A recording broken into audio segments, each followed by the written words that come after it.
আসসালামু আলাইকুম। আজকে আমরা এভারেস্ট জয়ী ৮ বাংলাদেশী সম্পর্কে জানবো। তো এভারেস্ট জয়ী কারা? যারা পৃথিবীর সর্বোচ্চ যে পর্বতশৃঙ্গ মাউন্ট এভারেস্ট আছে সেটা জয় করেছে, তাদেরকে আমরা এভারেস্ট জয়ী বলবো। তো বাংলাদেশে এ পর্যন্ত ৮ জন ৮ জন এভারেস্ট জয় করেছে।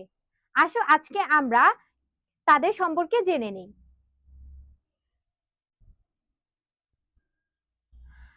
প্রথম যে এভারেস্ট জয় করেছে তিনি হচ্ছে মুসা ইব্রাহিম। তিনি হচ্ছেন মুসা ইব্রাহিম। সর্বপ্রথম ২০১০ সালে তিনি এভারেস্ট যাত্রা শুরু করেন এবং তিনি প্রথম জয়ী। যদি প্রশ্ন আসে যে প্রথম এভারেস্ট জয়ী বাংলাদেশি কে, প্রথম এভারেস্ট জয়ী বাংলাদেশি কে, তাহলে আমরা বলবো মুসা ইব্রাহিম। তিনি ২৩ মে ২০১০ সালে এভারেস্ট জয় করেন এবং তার পরবর্তীতে ২০১১ সালে এবং ২০১২ সালে পরপর দুইবার এভারেস্ট জয় করেন। পরপর দুইবার এভারেস্ট জয় করেন M A Muhith. M A Muhith হচ্ছে দ্বিতীয় এভারেস্ট জয়ী। তিনি ২০১১ সালে এবং ২০১২ সালে মূলত এভারেস্ট জয় করেন। যদি প্রশ্নে আসে যে দুইবার কি এভারেস্ট জয় করেন, তাহলে হবে এম এ মুহিত। পরবর্তীতে ২০১২ সালে ১৯ মে প্রথম নারী এভারেস্ট জয়ী হচ্ছে নিশাত মজুমদার।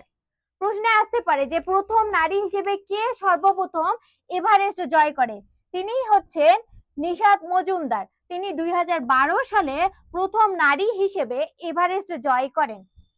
পরবর্তীতে ২০১২ সালে ২৬ মে ওয়াসফিয়া নাজরিন তিনি দ্বিতীয় নারী হিসেবে এভারেস্ট জয় করেন। নারীর দিক থেকে দ্বিতীয়, কিন্তু এভারেস্ট জয়ী হিসেবে বাংলাদেশের তালিকায় তিনি চতুর্থ অবস্থানে আছেন। যদি প্রথম নারীর কথা বলে তাহলে আমরা বলবো নিশাত মজুমদার। যদি দ্বিতীয় নারীর কথা বলে তাহলে আমরা বলবো ওয়াসফিয়া নাজরিন। তারা একই বছর ২০১২ সালে এভারেস্ট জয় করেন। ২০১৩ সালে সজল খালেদ পঞ্চম বাংলাদেশী হিসেবে এভারেস্ট জয় করেন। কিন্তু এখানে খুবই মর্মান্তিক একটি ঘটনা ঘটে। তিনি এভারেস্ট জয় করে ফেরার পথে মারা যান। ২০১৩ সালে সজল খালেদ এভারেস্ট জয় করে ফেরার পথে মারা যান। এরপর দীর্ঘ সময় কেউ আর এভারেস্ট জয় করেনি। মাঝখানে অনেকটা সময় কেটে গেছে।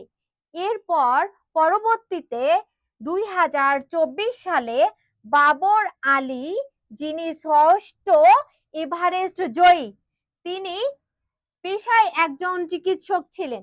প্রশ্নে যদি থাকে যে পেশায় একজন চিকিৎসক ছিলেন এভারেস্ট জয়ী, তিনি কে? তিনি হচ্ছেন বাবর আলী, যিনি ২০২৪ সালে ২০১৩ পর ২০২৪ সালে তিনি এভারেস্ট জয় করেন। এর পরবর্তী বছর ২০২৫ সালে ইকরামুল হাসান শাকিল তিনি সপ্তম এভারেস্ট জয়ী। বাংলাদেশের এভারেস্ট জয়ীর যে তালিকা রয়েছে সেই অবস্থানের দিক থেকে সপ্তম অবস্থানে রয়েছে ইকরামুল হাসান শাকিল। তিনি ২০২৫ সালে এভারেস্ট জয় করেন। তাকে সি অফ সামিট বলা হয়। সি টু সামিট বলা হয়। সি টু সামিট বলতে আমরা কি বুঝি? তিনি সমুদ্র থেকে এই যে তার পর্বত শৃঙ্গের যে যাত্রাটা সেটা শুরু করেন। এই যে সমুদ্র থেকে যে যাত্রাটা শুরু করেন, এই জন্য এটাকে সি টু সামিট বলা হয়। এর পরবর্তীতে ২০২৬ সালের মে মাসে নুরুন্নাহার নিম্মি অষ্টম এভারেস্ট জয়ী